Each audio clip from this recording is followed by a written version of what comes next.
வணக்கம். ஸ்வானம. நாம் எல்லா நேரத்துலேயும் எல்லா காலத்துலேயும் நம்முடைய குலதெய்வம் மட்டுமல்ல, நம்ம முன்னோர்களையும் நம்ம சேர்த்து கும்பிட்டு வரோம். நமக்கு பிடிச்ச தெய்வத்தையும் கும்பிட்டு வரோம். இருந்தாலும் எனக்கு கஷ்டம் வரும்போது நான் கண்ணீர் சிந்தி அழுது கூப்பாடு போட்டு அம்பால விரதம் இருந்து நேர்த்திக்கடன் வச்சு அம்பால கும்பிட்டுட்ருக்கேன். ஆனாலும் கஷ்டம் தீரலை. ஏன் கஷ்டம் வரும்போது நீங்கள் கும்பிட்றீங்க? நீங்கள் நல்லா இருக்கும்போதே அம்பால பிடிச்சிக்க வேண்டியது தானே. எல்லா நேரத்திலையும் மட்டும் அம்பாள் காப்பாற்றுவான். ஆபத்து காலத்தில் மட்டும் அவள் ஓடி வர மாட்டாள். எல்லா நேரத்திலையும் அவள் உங்களை தேடி ஓடி வந்துட்டு தான் இருக்கா. நீங்கள் தான் அவளை கூப்பிட மாட்டேங்கிறீங்க.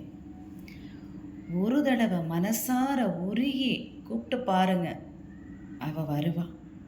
சமயபுரத்துக்காரி இல்லையா, கருமாறி உருமாறி அவள் வந்து நிற்பா.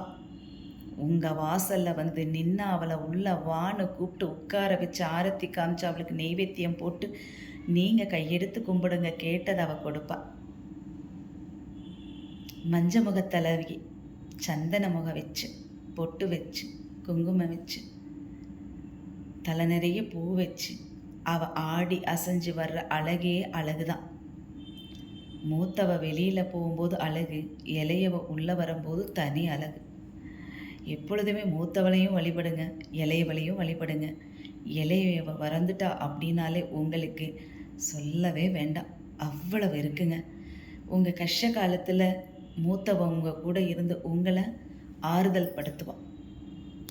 இதுவும் கடந்து போகும், தைரியமாயிரு அப்படின்னு சொல்லி இளையவளை கும்பிட வைப்பான். இளையவ உள்ளே வரும்போது மூத்தவ என்னுடைய வேலை முடிஞ்சுது, நான் வந்த வேலை முடிஞ்சுதுன்னு அவள் வெளியில் போவான். அந்த க்ஷணத்தில் இளையவ உள்ளே வருவாள்.